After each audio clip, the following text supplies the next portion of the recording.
How does scripter blocks, and this is how to make a character customization.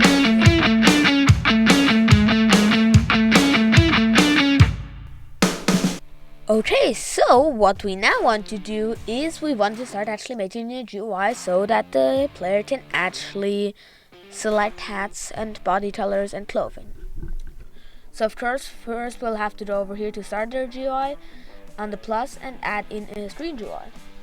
The screen GUI we will rename to character customization GUI. And now in this GUI we will first of all add an open button. You can design this all as you wish, but the button needs to be a text button, which we could call as an instance open. Actually, in case you'd like to, you could as well put this open button into a different frame, but you could do that, but you don't have to, and it kind of makes it a little more complicated. You could as well use a image label if you want to have a really fancy design. And now in here we want to add a local script.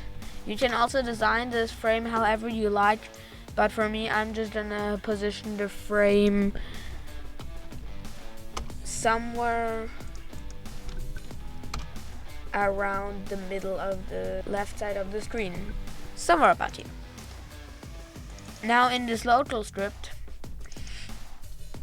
we want to do script dot parent dot mouse button one click colon to next function. In case you would have positioned this button in a frame, you would have to use multiple script.parents, depending, because script.parent would be the home button, but if it would be in a frame, you would have to do script.parent.parent.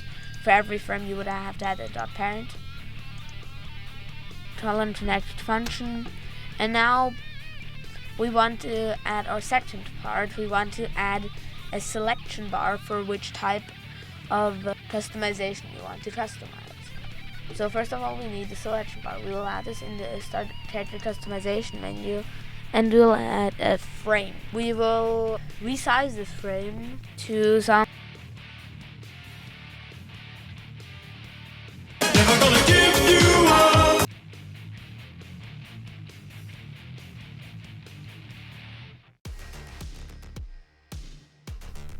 0.75, and on the y-axis something like 0.5. Actually 0.075 on the x-axis and 0.5 on the y-axis.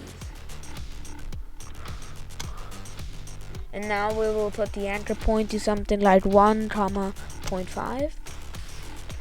And then we will put the position to 0.95, comma, 0.5, comma, and that will position our selection thing right over here. Now in the selection bar, now we want to make it so that the selection bar in this local script is made to its visibility not. So script.parent.parent. You have to do script.parent.parent because that would be the character customization GUI. If you put the button into a frame, you'd have to, for every frame, add a .parent. Then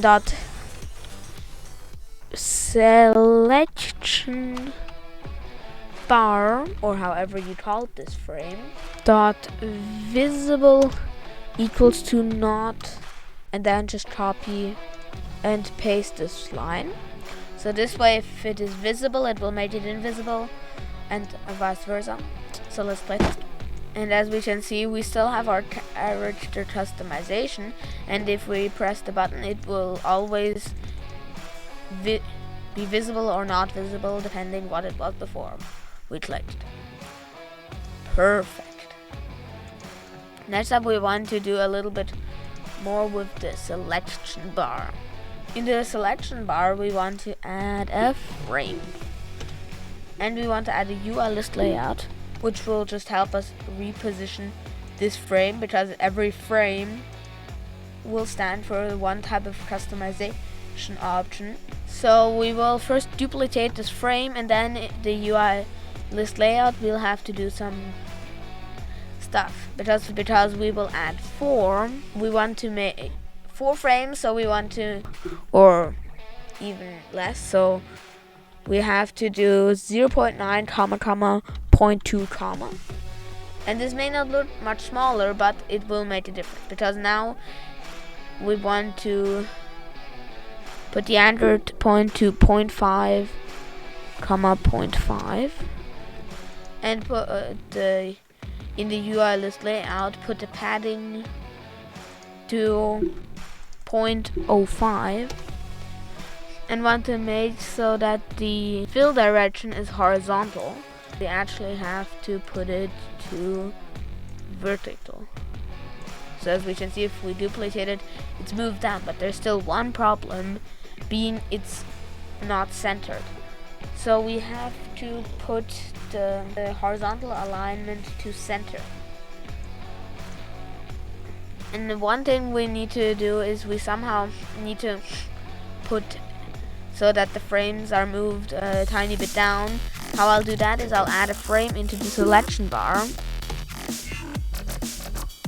and put the other 2 frames into that, and put the UI list layout into that frame, and put the other 2 frames into that frame as well, so that now if I resize this frame to be 0.9 comma 0.9. Now we want to put the position to 0.5 comma 0.5 comma. And as we can see, it looks nearly the same, except that this frame, that one thing is what I did wrong, is instead of that on the the size has to actually be 1 comma 0.9 comma. And as we can see, this frame is now positioned more lower, but we should as well make this frame transparent, so that way we don't have any lines. Now only in the UI list layout, we only have to put the frame size here on the x-axis to 0.85 or to 0.8, and then we can begin. So we want to, so now as we can see, this would all get visible or invisible, but we will first of all make the color select, because the color select is very complicated. This frame will actually need to, this actually needs to be a text, an image button instead of a frame. And now we want to call this color selection. Now what I did is I already had an image, which I will make the image ID. So we want to make so the image is something that fits the color select. I, for different reason, already have an image that, in my opinion, makes sense. You can do your customization stuff however you want, but important is that in this image button there's a local script where we do script.parent.mouse button 1 click connected function. So it just has to refer to the button. And now we have to make multiple lines. So we have to make script.parent, and now we have to see that we want to add in the character customization menu a color select menu, because we actually want a menu that will appear. For that we want to add a frame in another frame in character customization menu GUI, and this frame we name color selection. Now here in the local strip we want to have the script.parent.parent.parent.color selection .visible equals to not, and then we just copy and paste this line again as we have done previous times. But this is not all, because later on we will have to add 3 more lines of code to make everything work better. So we'll just leave that to be when we want to do that. And now we want to actually look at the character at the color selection frame. So I'm just gonna copy and paste over the positions and anchor point, because you would have these as you would wish, and you tend to state them in it, which as anchor point is 1, 0.5. Position is 0.875, 0, 0.3, 0, and size is 0.5, 0, 0.2, 0. And now, just because I like how it looks, I'll add a UI corner and make that to something like 0.1. Then I'll just make this be blue, the frame be blue. And now we can get into some very complicated things. So first of all, we want to add a folder in here, which will stand for the colors that the player will be able to have. In this the folder we will name colors or color values. In here we'll add an int value. We'll actually duplicate it 2 more times. We will make it RGB, and then we will, in the frame, add a string value, which we will name selected body part. And then what we want to do is we want to add a few more frames and stuff like that, because we want to as well add something like a body part selection, which will allow the player to actually select which body part they want to do. So we will add a frame into the frame. We will name this frame body part selection, and I'm just gonna copy over position and all that stuff. Position. Even though I have this in them, I just made this too long. I'll reduce the length to maybe 2. Whatever. You can experiment around with these sizes as you wish. But in the body part selection, we want to add an image label, which we will name display. Then we will make the body part selection frame transparent and put the display size to 0.8, 0, 1, 0. Then we'll need to have an image that will be basically a dummy. I have already made one. And I will make the background transparency 1. Now we will add a button called head into the body part selection, which is a text button where we put the text to nothing and make the background transparency to 1 and put the anchor point to 0.5, 0.5. Then we basically have to put the size to something like 0.1, 0.1. You know, we had. Never gonna let you down.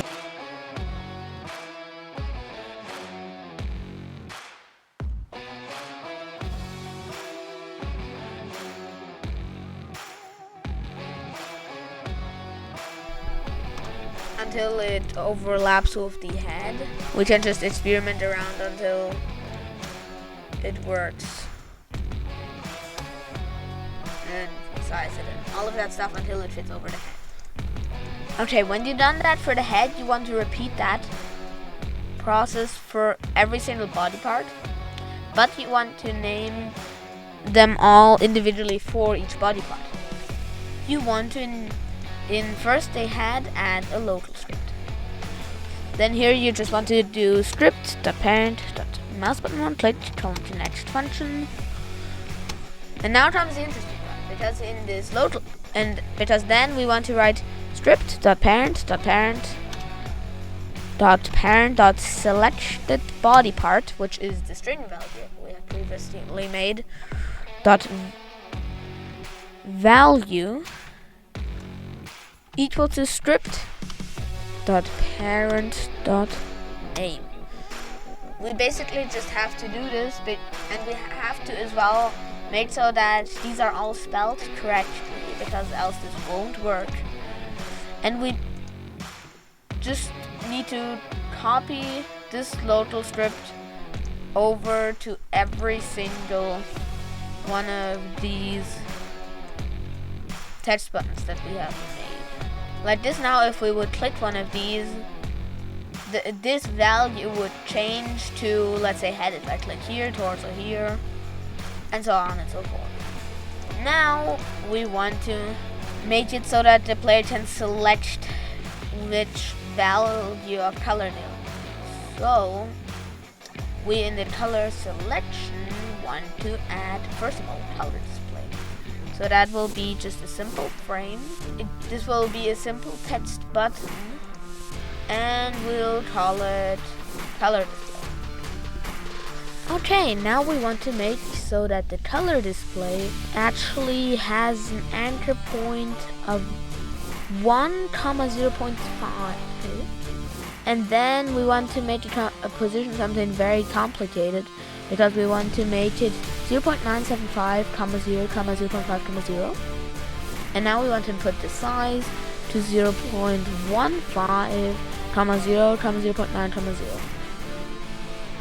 Now we want to add a UI corner, because I just prefer the look of it with an UI corner. And we want to make the color probably stay white, but we definitely want to make so that the text is just not there. And we want to increase how much the UI corner does to something very round. And now we want to add 2 scripts, local scripts to be precise. So in the first local script, we'll just do script.parent.mouse button, one click, connect function. And then we want to in replicated storage add a remote event, which we will call change color. And then here we just want to do game.replicated storage.change color fire server bridge color new, and then just script parent color values r value, and we just want to add a comma and then copy this line,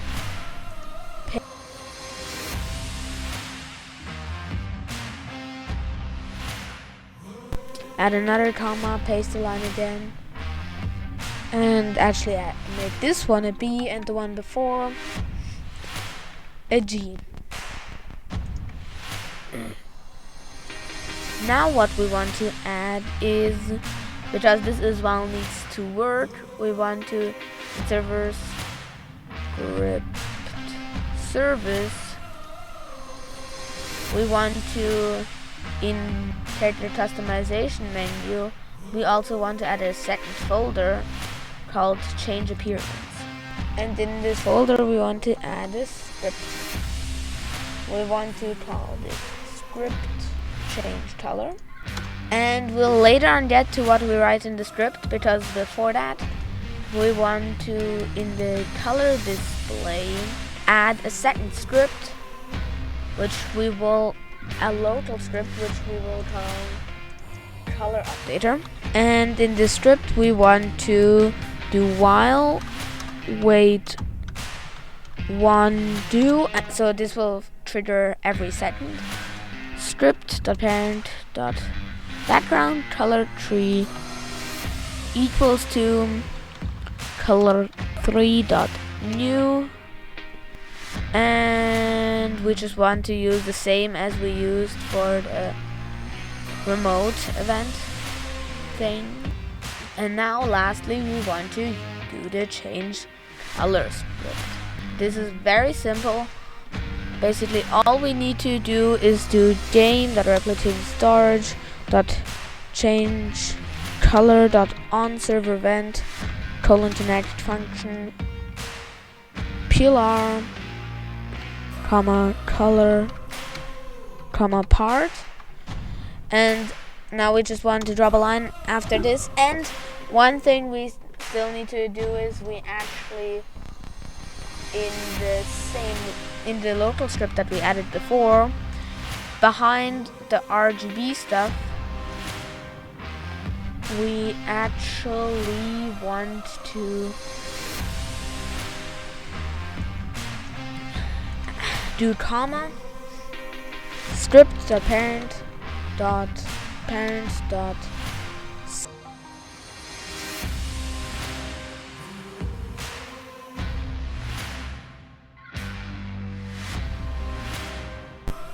script. We want to just simply do plr dot character in square brackets quotation marks body colors with a space, and then here we want to do square brackets part dot dot quotation marks color equals color. Now basically if the remote event fires, it gets the PLR that fired it, the color that we input, and the body part. Then we do PLR dot character, so the player's character. Then we find its body colors, and then we find the property called however body part color is the color that we send. Perfect. Okay, so now the one thing we can see we are still missing is some way to select the color. Okay, so now we want to add text labels. So we'll just call them red, and for now we'll only have the red. And then in here we simply want to add a pretty simple script, a local script, which will be script.parent.change colon to next function if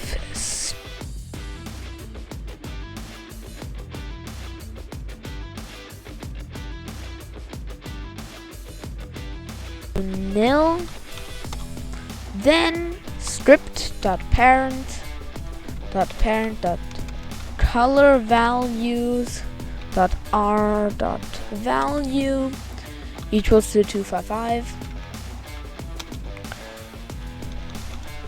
else script.parent.color values.r.value equals to script.parent.text.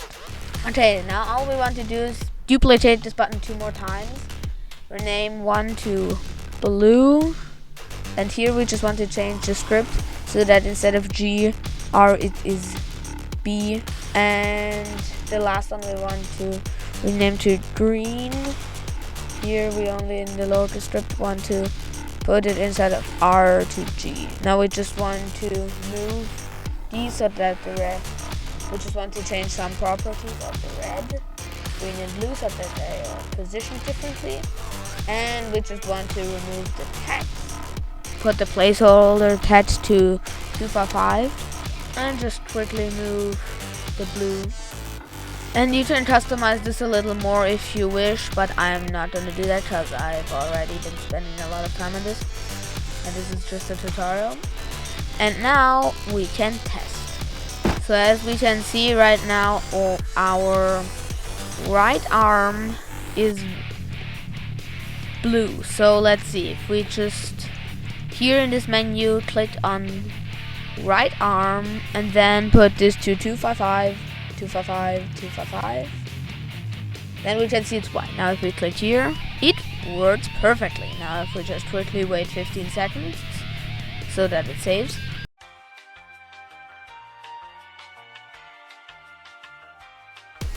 we can stop the game and be assured that it all saved. Okay, that was part 3 of how to make a character customization menu that saves. In this episode we made it so that you can actually select the character body part colors. I'm Scriptoblots, and I'll hopefully see you in the next video. Bye!